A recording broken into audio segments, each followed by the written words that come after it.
Bonjour, je suis Roxane, la directrice de Station F.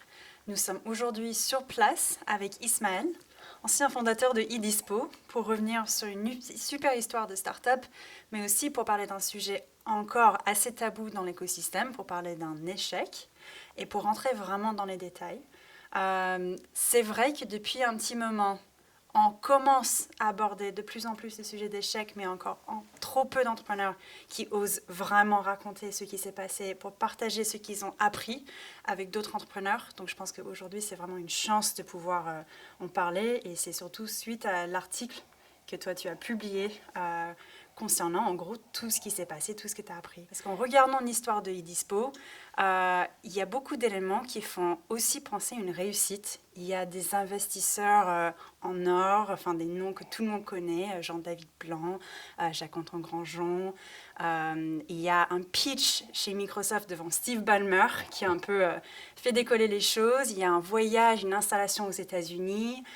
Il y a un produit sur un marché des assistants virtuels, un marché censé être en explosion, avec des noms comme Siri et Alexa comme concurrents. Donc qu'est-ce qui fait qu'aujourd'hui, c'est pas la réussite qu'on voit? Qu'est-ce qui explique ça? Je pense qu'il y a plusieurs facteurs, comme je l'explique dans l'article, il y a plusieurs facteurs qui font que même si on peut avoir des bons ingrédients pour construire la réussite d'une start-up, il y a certains d'autres facteurs qui peuvent créer effectivement ce que je peux qualifier d'échec. Je pense que l'un des points fondamentaux, peut-être on l'abordera encore plus en détail, un des points fondamentaux, comme je le disais, quand je raconte l'histoire d'eDispo, c'est que la première chose, la première grosse erreur qu'on a faite, c'est que notre produit de base, puisque lorsqu'on a créé eDispo, l'idée c'était vraiment de créer cette plateforme qui réunit les disponibilités de tous les professionnels de proximité, qui était censée répondre à un besoin de gain de temps, parce que c'était ça le problème, gain de temps, la facilité, le confort de pouvoir effectivement organiser ces rendez-vous sans avoir à perdre du temps. Donc ça, c'était le problème. Et nous, la solution qu'on a apportée, qu'on pensait être la bonne solution à l'époque, avec ce Click-to-Book, donc là encore, on parle d'adéquation entre le problème et la solution, qui est souvent c'est l'un des gros problèmes de beaucoup d'entrepreneurs qui se disent qu'ils vont proposer une solution qui peut ne pas être adaptée finalement au problème que ça résout. Et donc, on a perdu une première partie de l'histoire d'eDispo, justement le Click-to-Book, où on a développé pendant 8 mois, 9 mois, cette superbe plateforme qu'on imaginait avec une équipe de développeurs experts. Et puis on a lancé sur le marché. Ça n'avait pas le résultat escompté parce que, effectivement, lorsqu'on regardait, je pense le problème était toujours évident, comme dans beaucoup de cas, mais la solution apportée n'était pas bonne. Donc ça a été la première cause d'échec, c'est effectivement se lancer très vite dans le développement, en plus lourd d'une solution qui n'est pas adaptée. Et je pense que lorsqu'on était dos au mur avec ces premières solutions, et que je suis allé aux États-Unis et j'ai appris le Lean Startup un peu, qui a après guidé la suite. Justement, on s'est dit qu'on aurait abordé le problème différemment. On arrive à cette notion de product market fit, c'est de dire comment est-ce que finalement une start-up doit courir dans ses premières années à prouver son product market fit. Et c'est vrai qu'aujourd'hui, même lorsque je discute avec certains entrepreneurs, on a souvent du mal à bien expliquer cette frontière qui est entre est-ce que j'ai trouvé mon product market fit, parce que avant mon product market fit, j'ai plein d'incertitudes, j'ai plein de zones d'ombre à résoudre qui m'évitent, effectivement, qui font que dans l'état d'esprit dans lequel je développe même, je vais essayer d'optimiser, les ressources, parce que, justement, je suis en train de rechercher le bon business model. Est-ce que la solution que je suis en train de proposer correspond effectivement à résoudre le problème? Et est-ce que tout cela est viable? Est-ce que le marché est suffisamment important? Et donc, lorsqu'on a lancé Sarah, donc avec cette philosophie, parce que je suis rentré des États-Unis, comme je disais, et on a dit on met tout à la porte, on met tout à la poubelle, ce qu'on avait mis des mois et de l'argent, un peu plus de 500 000 euros, pour développer cette première solution. Et donc on était dos au mur.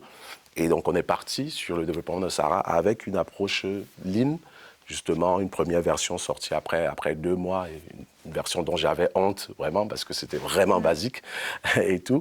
Mais l'idée, ça nous a permis quand même de voir un peu effectivement l'appétence du produit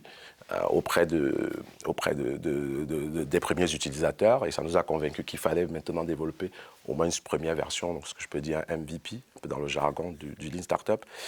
Et donc, c'est reparti. Mais après, effectivement, plusieurs problèmes. C'est qu'on a attaqué deux marchés en même temps. Ce qu'on avait imaginé pour le marché français, de se dire on va être le concierge pour monsieur et madame tout le monde. On a eu une opportunité effectivement d'un gros contrat au Cameroun, mais avec le recul, je pense que les besoins n'étaient pas les mêmes, donc on a dénaturé un peu à la fois le produit et à la fois le déploiement de ce produit qui nécessitait beaucoup d'actions opérationnelles qui nous ont perdu du temps, de l'énergie et surtout une perte de focus, parce qu'en plus il fallait résoudre différents problèmes souvent, que ce soit du paiement, avec les clients sur place, des contrats où les clients pouvaient souvent revenir sur la parole donnée. Donc gérer tous ces éléments qui nous ont fait perdre un peu de focus et donc ne pas peut-être nous concentrer sur le marché initial. Donc ça, c'est le deuxième point que je note dans mon article, c'est la perte de focus et la dispersion. Et donc c'est important justement, lorsqu'on trouve effectivement ce product market fit et qu'on commence à avoir un peu de traction, c'est important effectivement très rapidement de structurer, d'itérer plutôt sur le produit pour arriver vraiment à avoir cette traction et monter et arriver à maîtriser la croissance. Et donc, malgré cela, c'est vrai qu'on a eu une forte croissance avec, effectivement, passé de 0 à 25 salariés, de 0 à 1,5 million d'euros de chiffre d'affaires. Donc, pour nous, c'était déjà un bon succès. Et là, je pense que pareil, on a là encore perdu un peu peut-être de maturité sur la gestion de cette croissance-là. C'est-à-dire, lorsque l'entreprise arrive à ce stade, il y a différents problèmes. Souvent des problèmes entre associés, parce qu'on arrive à un stade où, quand on était en mode start-up, on fait pas mal de sacrifices, que ce soit sur le salaire. Et lorsqu'on arrive à une entreprise qui commence à gagner et bénéficiaire, généralement, il y a différents autres problèmes qui interviennent. Il y a aussi le fait que notre portefeuille, on était en B2B, aussi, donc notre portefeuille client, on dépendait souvent des clients importants. Donc, ce qui fait que lorsque le contrat n'était pas renouvelé, du coup, ça faisait une perte nette de chiffre d'affaires. Et donc, souvent, en plus, avec certains clients, pas d'anticipation de la rupture du contrat. Donc, vous savez comment ça marche en France. Si vous avez embauché des personnes ici en France, déstaffer ces personnes, lorsque vous n'avez pas encore de nouveau contrat, ça entraîne effectivement du passif. Et donc, c'est cet engrenage-là qui fait que finalement, donc, en y réfléchissant, premièrement, ce product market fit qu'on n'avait pas bien trouvé lors de la première solution. Et je pense même avec le recul, lorsqu'on regarde la partie conciergerie, même Sarah, où on a pensé effectivement que c'était du succès, et c'est là où on dit dans le product market fit, il faut bien faire attention. Si on était resté vraiment sur, est-ce que même Sarah, est-ce qu'on avait vraiment trouvé un product market fit? Avec le recul, je dirais non. Parce que trouver, ça veut dire qu'on aurait anticipé le problème du client qui paye, pourquoi il paye, et est-ce que justement c'est validé par le renouvellement des contrats. Et notamment en Afrique, on n'a jamais pu renouveler ces contrats pour différentes raisons, mais je pense aussi qu'avec le recul, c'est parce qu'on n'avait pas vraiment trouvé le product market fit sur cette partie Sarah. Super. En vrai, je pense que c'est un énorme problème pour les startups, le product market fit. Je pense qu'on n'en parle pas assez. Je pense que si on met tous les problèmes entre cofondateurs de côté, c'est peut-être la raison numéro 1 pour laquelle les startups peuvent échouer. Donc là, je pense qu'avec les détails que tu nous as donnés, c'est super. On permet de voir que tu avais identifié un problème et tu n'étais déjà pas sûr d'avoir mis la bonne solution en face. Parle-moi un peu plus de déjà comment tu as identifié ce besoin, ce problème, comment tu as évalué que c'était vraiment un pain point pour les clients et comment toi tu conseilles, du coup, vu ton expérience, de créer une solution qui répond vraiment au problème. Généralement, on identifie le problème, souvent à titre personnel, c'est souvent le cas de beaucoup. Donc moi, pour mon cas, c'était vraiment, je voulais prendre rendez-vous avec un dentiste. Donc j'ai dû passer 14 coups de fil pour trouver le bon dentiste et je me suis dit, Lorsque j'ai regardé, je me suis dit, effectivement, c'est un problème dans beaucoup de métiers. Bon, on le voit déjà sur les restaurants. Il y avait à l'époque, il existait Open Table. À l'époque, il existait aussi ZocDoc aux États-Unis. Donc, je me suis dit, il y a un point. Et nous, on est allé, effectivement, sur cette idée de construire le Open Table, puisque à l'époque, c'était un peu ça. C'était le Open Table de tous les métiers. Donc, docteur, garagiste, salon de coiffure.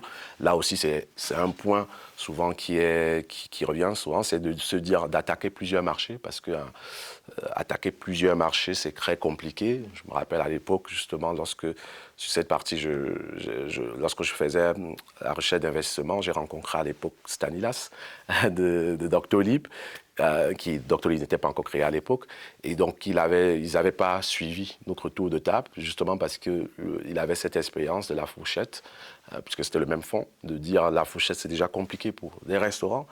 Imaginez aller pouvoir le faire sur tous les métiers, c'est compliqué. Donc on est allé sur cette première solution de se dire, OK, face à un problème de perte de temps, de confort pour réserver, on va apporter une solution qui réunit les disponibilités et qui permet de prendre rendez-vous facilement. Et là, on a vu que ça n'a pas marché, mais quand on réfléchit le problème de base, lorsqu'on a créé Sarah, c'était le même problème, mais c'était une solution différente, puisqu'on s'est dit, mais en fait, pourquoi, lorsqu'on regarde en plus la tendance à l'époque, on est parti du postulat que les moteurs de recherche, les annuaires vont disparaître et qu'on aura des assistants virtuels où, là, pour le coup, au lieu d'aller encore dans un annuaire, qui était la première solution qu'on proposait, on peut dire que souvent, on peut avoir un même problème, mais la solution qu'on propose n'est pas adaptée. Et donc, Sarah, c'était de se dire, bon, je reprends mon cas, je veux prendre rendez-vous avec le médecin, j'écris à Sarah, voilà mes disponibilités, est-ce que tu peux m'organiser le rendez-vous? Et je passe à autre chose, et le rendez-vous organisé. Je n'ai pas besoin d'aller d'un annuaire, de cliquer encore sur un bouton Click to Book, qui était la première solution qu'on avait proposée, et en plus qui demandait que j'agrège les disponibilités, donc un travail énorme. Et donc, quand on regarde ces deux exemples, on voit que souvent la vision ou le problème, beaucoup d'entrepreneurs l'ont. Souvent, ils ont identifié le vrai problème. Mais souvent, la difficulté, c'est sur la solution. Et pour moi, aujourd'hui, l'une des façons simples pour lesquelles comment je conseille certains entrepreneurs, ou même moi-même sur les projets sur lesquels je suis en train de travailler, j'ai des techniques très simples qui est de dire aujourd'hui avec rien que même une landing page, rien qu'une vidéo, rien qu'un petit test, Facebook Ads peut permettre déjà de voir si on a une appétence par rapport à une solution sans développer. C'est vraiment ce principe de Lean, de se dire comment est-ce que je peux identifier des fonctionnalités de base. Donc, dans le MVP, qui dit MVP, qui me demande le moins de développement possible, qui me permet de lancer très vite une première version de mon produit. Et une première version du produit peut souvent être rien qu'une landing page où je vais amener l'utilisateur, je vais l'amener comme si le produit existait et lui demander, par exemple, de souscrire à une offre de pré-lancement, par exemple. Ça peut être une technique et ça permet déjà de voir un certain nombre d'éléments. Donc, c'est vraiment ça, c'est de se dire de très vite, lorsqu'on identifie, lorsqu'on fait son lean Canva, qui est une manière très simple de schématiser un peu son idée, avec en 20 minutes de voir un peu tous les différents aspects, comment est-ce que je vais distribuer mon produit, quelle est vraiment ma proposition de valeur unique, quel est le problème. Donc très vite, à partir de ce lean Canva, essayer d'imaginer la manière la plus simple de développer une première version de son produit qui permet de valider l'appétence au produit. Et souvent, en tout cas ça c'est encore, ça n'existe pas dans tous les cas, mais beaucoup d'entrepreneurs souvent commencent par le produit sans réfléchir même à la distribution, comment est-ce que je vais faire venir les clients. Vers ça, je parle beaucoup de solutions B2C, souvent, où je vais aller chercher les clients est-ce que je vais les chercher sur Internet, comment je les cherche, comment je les amène. Et donc ça, cette réflexion de commencer même souvent par là, sans avoir développé le produit, ça permet souvent très vite de pouvoir capter et de pouvoir voir déjà s'il y a une forte appétence au produit. Je prends le cas simple d'une solution où je me dis, bon, je vais rechercher, je vais développer une solution, je ne sais pas, de pressing à domicile, de Uber du pressing, et j'imagine aller prendre des utilisateurs sur Facebook. je peux, sans avoir développé déjà le produit, je peux aller faire des mini-publicités à Facebook, faire du test effectivement, en décrivant ma proposition de valeur et en amenant des personnes sur une landing page où je vais valider, je vais récupérer certaines informations en disant pour le lancement, vous aurez une offre spéciale, des choses comme ça. Donc c'est des techniques qui permettent souvent de se dire, je lisais un article de Fabrice Rinda qui disait justement qu'aujourd'hui, par rapport à il y a 10 ans, on peut vraiment tester, valider son idée avec très peu d'argent. Et donc justement, arriver à ce product market fit avec peu de ressources en utilisant effectivement cette technique de MVP, de développement itératif. Après, le product market fit, c'est pas juste de valider l'idée, c'est aussi de vérifier par exemple que le déploiement permet de toucher le consommateur, permet de les onboarder, permet de les fidéliser. Tu avais aussi évoqué que même une fois que ça tournait, tu n'étais pas sûr que tu avais vraiment eu le product market fit à ce moment-là. Donc, raconte-moi comment tu regardes aussi ces éléments et comment tu penses que tu aurais pu faire différemment ou comment tu conseilles aux entrepreneurs de faire pour ne pas tomber dans les mêmes pièges? Oui, non, c'est effectivement ce que j'ai décrit avant, ça va plus concerner effectivement le problème solution fit, comme on dit souvent, de se dire, OK, j'ai un problème, j'imaginais cette solution et par des techniques que j'ai décrites avant, ça permet de voir effectivement qu'il y a un fit entre le problème et la solution. Très vite. Mais maintenant, ça ne suffit pas parce qu'il faut à la fois, donc le product market fit, c'est quand même arriver à se dire, j'ai un produit qui répond effectivement à un problème, à des peines, mais sur lequel effectivement j'arrive à avoir un business model viable qui permet de faire vivre l'entreprise. Et donc business model viable veut dans certains cas dire, ce que tu as dit, c'est si je dois aller chercher des clients, si je développe une offre par exemple grand public, bon, mais on peut l'appliquer aussi sur même de la vente de solutions aux entreprises, mais c'est de dire est-ce que effectivement mon acquisition, mon coût d'acquisition, comment est-ce que je vais chercher ces clients, est-ce que finalement ça me coûte pas très cher, est-ce que ce sera à la fois rentable, à la fois prédictif, parce que ce que moi j'essaie d'expliquer à beaucoup d'entrepreneurs dans le monde des startups, c'est que très vite, très vite il faut arriver à avoir ce que j'appelle le moteur d'acquisition un peu, qui soit rapidement prédictif et scalable, de façon à pouvoir se dire, OK, j'ai trouvé vraiment la façon de pouvoir acquérir mes clients. Je sais que j'ai vu comment je sais passer de 10 à 20 clients, de 20 clients à 2000, de 2000 à 200 000, et surtout, en regardant deux choses, c'est que mon coût d'acquisition, comment je vois qu'il va diminuer au fil du temps, et l'autre élément important que tu as souligné, la rétention. C'est-à-dire, est-ce que finalement, je ne suis pas en train de construire un panier où je vais mettre des clients, un panier cloué, où ils vont finalement, parce que finalement, je vais regarder uniquement le nombre d'utilisateurs que j'ai. Je me dis, ah, c'est super, j'ai 100 utilisateurs. Chaque jour, là, je suis passé de 100 à 200 utilisateurs.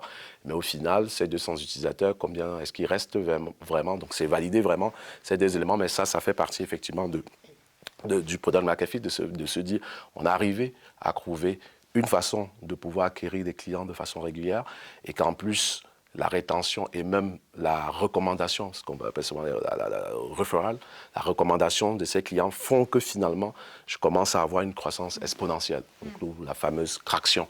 Et pour beaucoup d'entrepreneurs, je dis, lorsqu'on atteint ce stade-là, c'est beaucoup plus facile parce que c'est pour ça qu'on dit qu'il y a des startups il y a deux étapes vraiment dans la vie d'une startup, avant le product market fit et après, parce que quand on a quand même atteint le product market fit, ça devient d'autres problèmes à gérer. Donc on gère maintenant la croissance avec les autres difficultés de la croissance.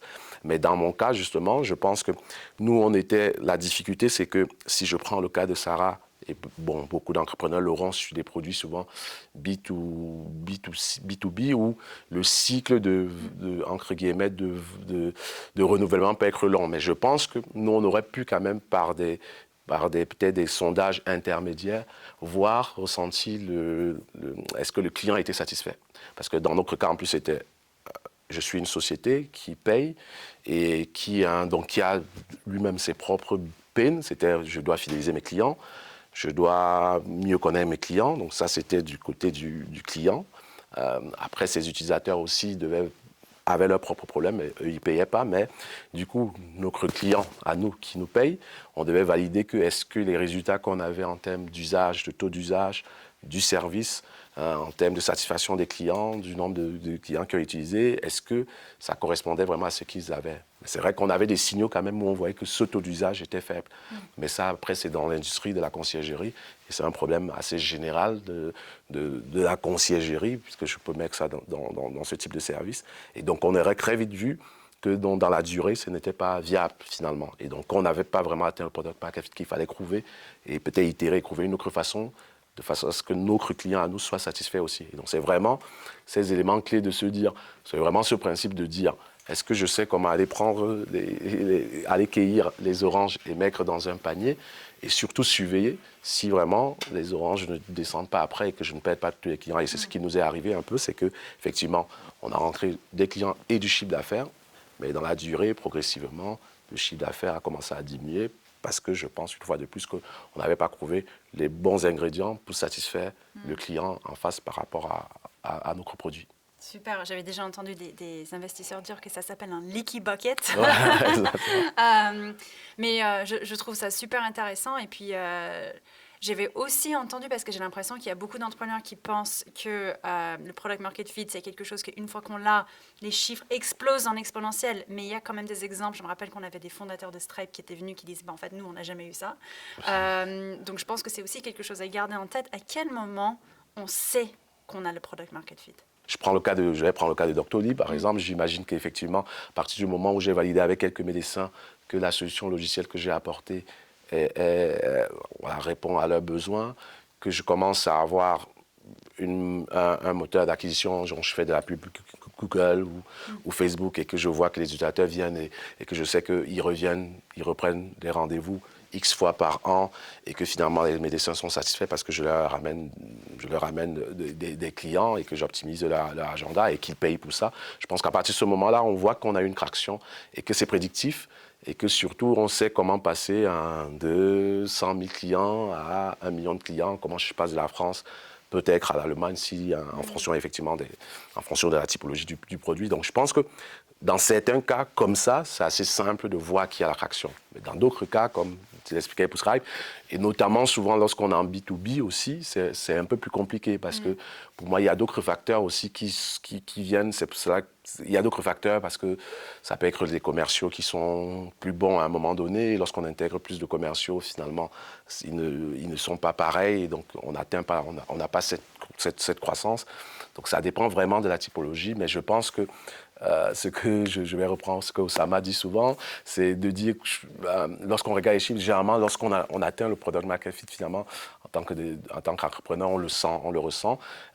Mais pour moi, je garde cette notion de prédictibilité, c'est d'arriver à cette notion scientifique de dire c'est comment j'arrive, c'est ce qu'on appelle un peu dans le lean, le moteur de croissance, engine of growth, qui permet vraiment de se dire, OK, j'ai itéré, j'ai bootstrappé, j'ai fait des petites itérations et je suis arrivé à un moment donné où je sais comment aller chercher mes clients, je sais comment faire scaler ces clients et je sais que mon business model aussi, j'ai validé mon business model, il est viable et surtout la rétention aussi et que la rétention est bonne parce que c'est ça qui valide aussi que le produit répond vraiment à un besoin.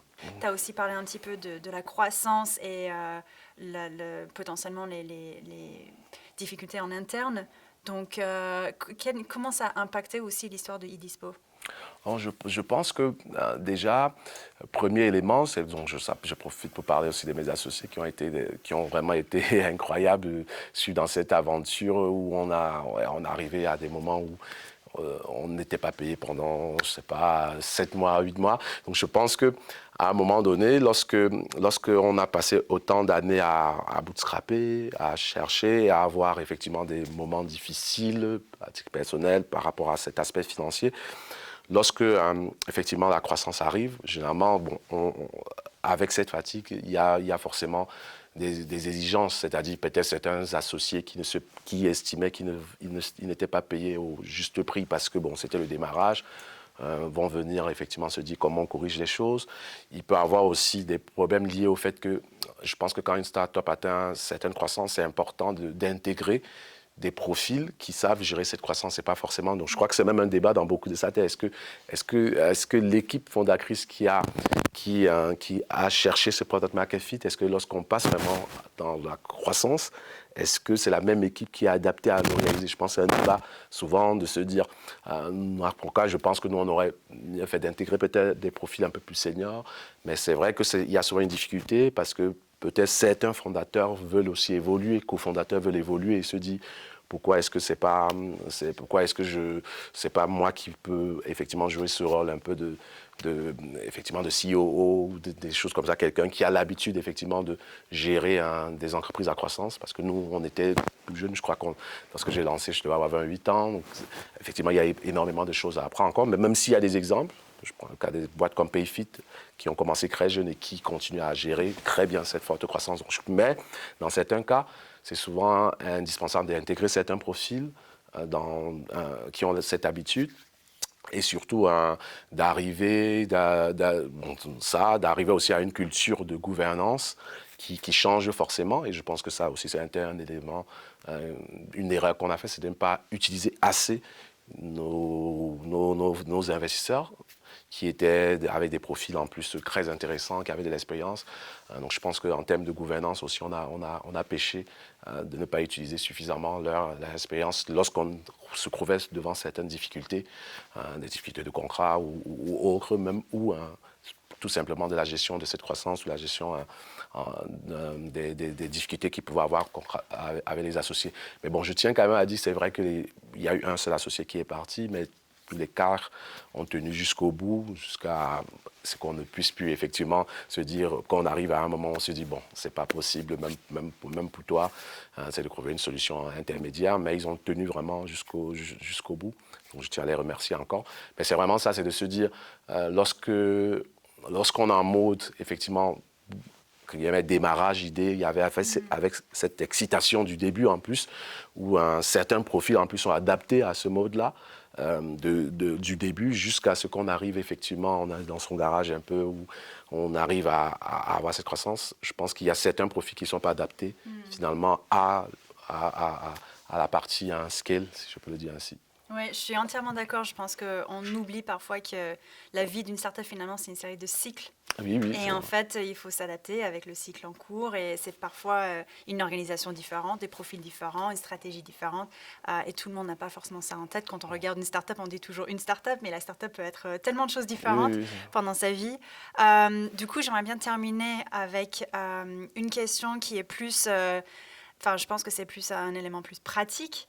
À quel moment et comment on prend la décision de dire stop? Je suis désolée. En fait, ça frotte un peu parce que comme tu bouges beaucoup. C'est bien, t'es animé. Oui, bon, je pense que c'est très difficile lorsqu'on a eu, moi c'est 10 ans, c'est quand même, je pense que j'ai passé plus de temps dans Edispo que à ma carrière professionnelle, et c'est un peu son bébé. Donc c'est très difficile. Et on se dit toujours ça peut aller parce qu'on a vécu des moments difficiles dans les dispos et on est reparti. Donc on se dit toujours, je me rappelle effectivement avant Sarah, où on était à 2 ou 3 mois de trésorerie, donc on était avec certains associés découragés et finalement on a pu repartir et connaître la croissance qu'on a eue. Et donc on se dit toujours, il faut tenir, on peut arriver, mais je pense qu'il y a eu plusieurs facteurs. C'est de se dire, c'est qu'à un moment donné aussi, il y a finalement la fatigue de tous ces cycles où on a supporté, où on s'est dit finalement, est-ce que ça vaut le coup encore de continuer? Aussi par rapport à la responsabilité qu'on peut avoir avec certains salariés, de se dire, et même associés, de se dire, on ne va pas tirer les gens ils ont leur vie, ils peuvent se refaire. Et donc, je pense qu'il y a une responsabilité aussi de se dire, non, c'est temps d'arrêter, même si à titre personnel, c'est un bébé qu'on laisse. Mais je pense qu'il y a tous ces facteurs qui font qu'au bout d'un moment, on arrive à se dire, il faut prendre la décision pour libérer aussi.